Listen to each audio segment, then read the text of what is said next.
नमस्कार, मैं राकेश हंडू एक सामाजिक कार्यकर्ता हूं जो 35 साल से कश्मीरी समाज के जो इश्यूज़ हैं वो मीडिया पे उठाते रहते हैं। आज एक बड़ी खुशखबरी की बात है कि आज एनआईए के द्वारा कश्मीर में JK के कई जो नामी टेररिस्ट थे उनके घरों पे रेड की जा रही है और जो सरला भट्ट का केस है वो वापस से रीओपन हुआ है। तो मैं इसको एक तरफ से वेलकम भी करता हूं। जो सरला भट्ट वहाँ पे एक सौरा मेडिकल कॉलेज में जॉब करती थी, जिसको धमकाया गया था, जैसे हमको धमकाया गया उस टाइम पे वहाँ कश्मीर छोड़ने के लिए, लेकिन वो बहादुर लड़की ने लड़ा, अपनी जान गंवा ली और कुछ दिन बाद उसकी लाश मिली वहाँ पे 4 दिन बाद। मेरा आपके माध्यम से ये भी सवाल पूछना चाहता हूँ कि यासीन मलिक का इशू बार बार उठाया जा रहा है, ये बहुत खुशी की बात है, लेकिन इसके अलावा जो हमारे वहाँ पे बेटा कराटे जैसे लोग हैं, जिसका हम 35 साल से केस लड़ रहे हैं कोर्ट में, तारीख पे तारीख चल रही है, और उसको जिस आदमी ने एक टीवी चैनल पे कन्फेस किया कि मैंने 35 से ज़्यादा लोगों को मारा है, मैं बिना नकाब के जाता था और पहला मैंने जो मारा है उसका नाम था सतीश तिक्कू। उससे ये सवाल पूछा जाता था कि वो इसलिए मारा कि वो कश्मीरी पंडित था, बोलता शायद वो RSS से जुड़ा हुआ था। तो मेरा निवेदन ये है कि जो आप ऑलरेडी एविडेंस जो ऑलरेडी एक्सेप्ट कर रहा है कि मैंने इतने लोगों को मारा है, तो उसके बाद में 35 साल से तारीख पे तारीख क्यों चल रही? यासीन मलिक का मुद्दा इसलिए उछाला जा रहा है क्योंकि जब जब बीजेपी को वोट चाहिए होते हैं तो उनको यासीन मलिक की याद आती है, रेड करते हैं। मुझे बताइए, मैं आप लोगों से पूछना चाहता हूँ, आज अब रेड कर रहे हैं NIA, बोल के मैं वेलकम करता हूँ इसका, मैं इसका अगेंस्ट नहीं कर रहा हूँ। तो 35 साल के बाद में जब हमारी वहाँ पे जड़ें उखाड़ गई है, 35 साल के बाद में वहाँ पे NIA को क्या मिलने वाला है? और जिनके आपके डॉक्यूमेंट्री एविडेंसेस है, कन्फेशन है, उनको तो आप सजा नहीं दे पा रहे हो।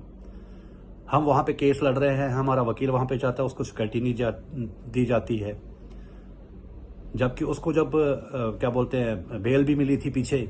और उस टाइम पे जो जज था, जो उन्होंने रिकॉर्डेड स्टेटमेंट है ये, उन्होंने ये कहा था कि जो इसके ऊपर चार्जशीट है उसमें फांसी या उम्र कैद, लेकिन प्रोसिक्यूशन इंटरेस्टेड नहीं है डिबेट करने के लिए। यासीन मलिक का मुद्दा इसलिए उठाया जा रहा है, पॉलिटिकल इशू बनाया जा रहा है, क्योंकि यासीन मलिक को डॉक्टर मनमोहन सिंह ने फैसिलिटेट किया, उसको यूथ आइकॉन बनाया गया है इंडिया टुडे एनक्लेव में इंटरव्यू में। रजत शर्मा जी ने उसका इंटरव्यू किया है जो आपकी अदालत में है। तो इसलिए बीजेपी उसको एक मुद्दा बना के बिहार इलेक्शंस में ये मुद्दा आज क्यों उठाया जा रहा है 35-36 साल के बाद में? इससे पहले क्यों नहीं? आज बीजेपी सरकार 12 साल से है, आज तक ये सवाल क्यों नहीं, उसको क्यों नहीं सजा दी जा रही?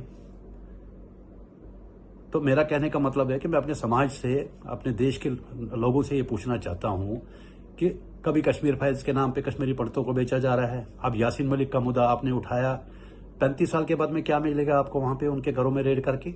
और सारे टीवी चैनल लगे हुए हैं, आज पूरा सुबह से शाम तक बस यही डिबेट चलती रहेगी। तो ये आप कांग्रेस के खिलाफ लड़ रहे हो या वाकई में आप सीरियस हो कि जो वाकई में कल्प्रिट थे, जिन्होंने हमारा जेनोसाइड किया है, जेनोसाइड बिल आपके टेबल में पड़ा हुआ, वो आप एक्नॉलेज नहीं कर रहे हो? वर्बली आप बोल रहे हो कि हाँ कश्मीरी पंडितों के साथ में जेनोसाइड हुआ, उस चीज को आप एक्नॉलेज नहीं कर रहे हो।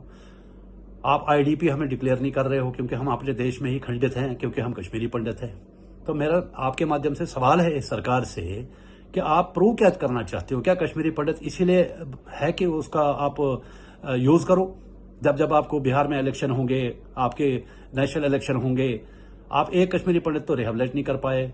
आज PM पैकेज वाले दर बदर है, 14 साल से उनके क्वार्टर नहीं बना पा रहे हो। वहां पे parliament floor of the house बड़े बड़े दावे कर रहे हो कि हमने इतने एम्प्लॉयज दे दिए, उनको रिटायरमेंट बेनिफिट नहीं है, उनको ट्रांजिट कैब कहा जाता है, वहां पे उनकी जॉब परमानेंट नहीं है, उसके लिए कोई बात नहीं करता है, और आप ड्रैग कर रहे हो। आप, मैं दोबारा रिपीट कर रहा हूं कि मैं इसको वेलकम करता हूं, लेकिन जो ऑलरेडी कन्विक्टेड है उनको आप सजा क्यों नहीं दे पा रहे हो? हाथरस के केस में तो रात को अदालतें खुलती हैं।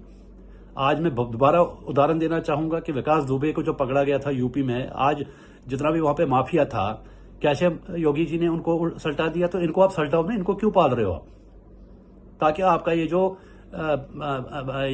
जो नौटंकी ये चलती रहे, इसी पे तो आप राज कर रहे हो, हिंदू मुस्लिम। इसके अलावा बीजेपी ने किया क्या आज तक?